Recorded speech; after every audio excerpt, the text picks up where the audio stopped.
Bonjour à toutes et à tous. J'ai voulu aujourd'hui, pour ma première prédication, parler du doute en religion.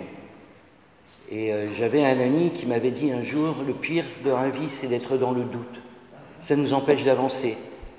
Et on est constamment harcelé par cette question de doute.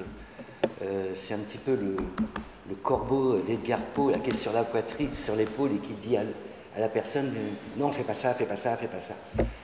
Et donc, dans le cadre de la religion, j'ai relevé certains personnages de la Bible qui ont marqué l'histoire religieuse et qui ont été, eux aussi, confrontés avec le doute.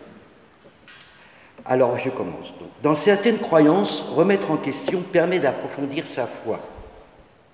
Dans le christianisme, l'exemple de Thomas qui doute de la résurrection du Christ avant d'y croire pleinement montre que le doute peut mener à une conviction plus forte. Le doute comme outil philosophique.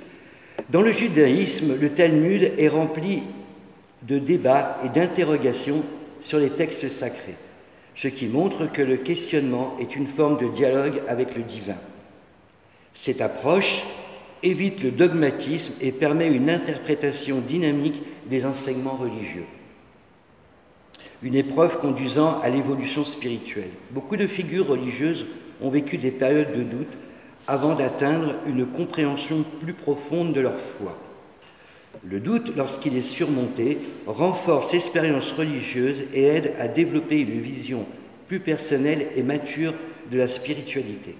En somme, le doute n'est pas l'ennemi de la croyance, il est souvent une étape nécessaire pour affiner, enrichir et approfondir la foi. Il permet aux croyants de ne pas simplement suivre un dogme, mais de construire une relation plus authentique et réfléchie avec le divin. Le doute dans la foi chrétienne. Le doute est souvent vu comme un passage naturel et parfois nécessaire dans le cheminement spirituel.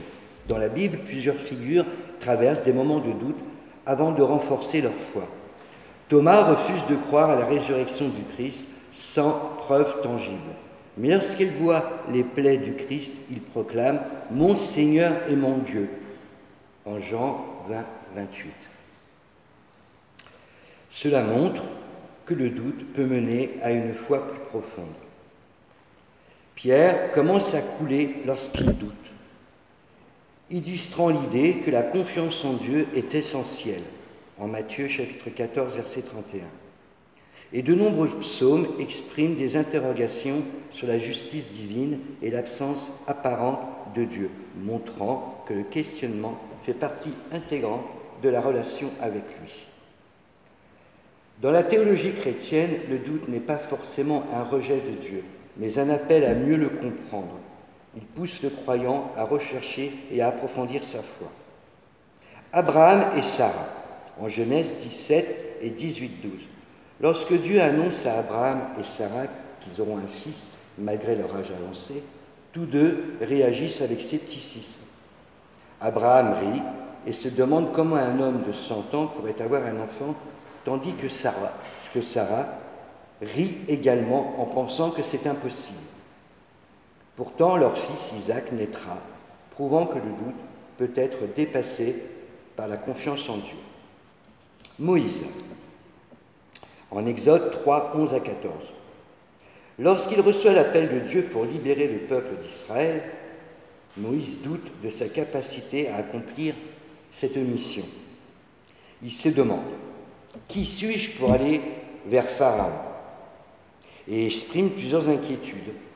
Dieu lui répond en lui assurant qu'il sera avec lui.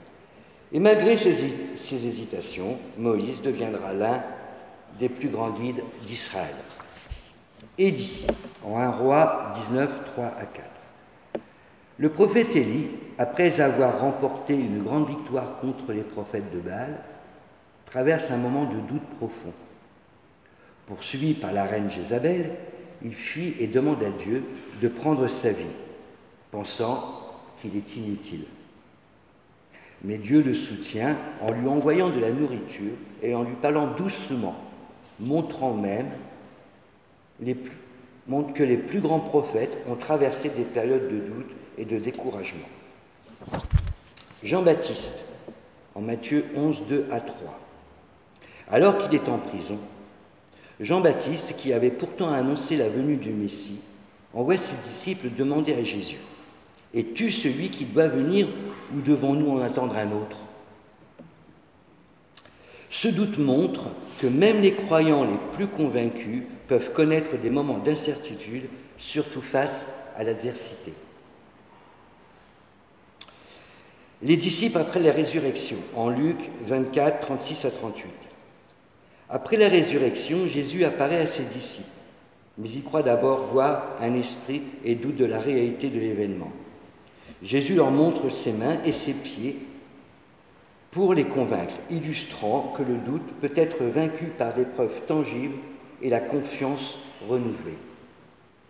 Ces exemples montrent que le doute n'est pas une faiblesse, mais un aspect humain du parcours spirituel.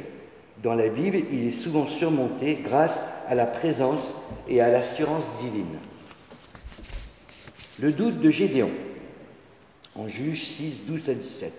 Lorsque l'ange de l'Éternel apparaît à Gédéon pour lui dire qu'il va sauver Israël, Gédéon doute de sa capacité et demande des signes à Dieu pour confirmer son appel.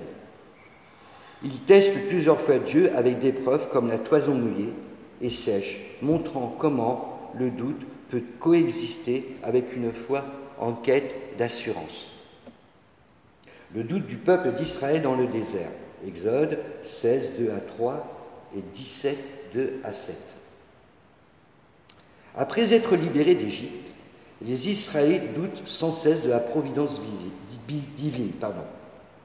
Ils se plaignent du manque de nourriture et d'eau et remettent en question la présence de Dieu parmi eux. Pourtant, Dieu répond à leurs doutes en leur fournissant la manne et l'eau jaillissant du rocher. Zacharie et l'annonce de Jean-Baptiste en Luc 1, 18, 20. Lorsque l'ange Gabriel annonce à Zacharie qu'il aura un fils malgré son âge avancé, il doute de cette parole. À cause de son scepticisme, il devient muet jusqu'à la naissance de Jean-Baptiste. Ce passage montre que le doute peut parfois être un obstacle, mais qu'il peut aussi mener à une foi renouvelée. Le doute des disciples après la résurrection, en Matthieu 28, 16 à 17. Même après avoir vu Jésus ressuscité, certains disciples doutent encore. Ce passage est marquant car il démontre que le doute peut persister même après un miracle et que la foi, souvent, est un processus. Le doute de David face aux épreuves, en Psaume 21, 1 et 2. David exprime dans ce psaume un profond sentiment d'abandon, criant « Mon Dieu, pourquoi m'as-tu abandonné ?»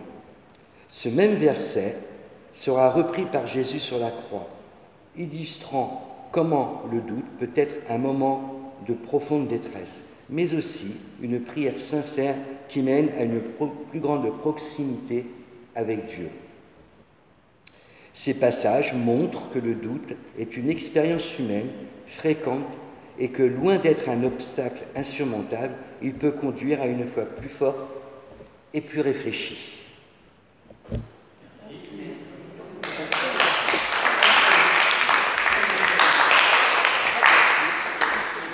Alors je retiendrai quelque chose de très intéressant, en fait.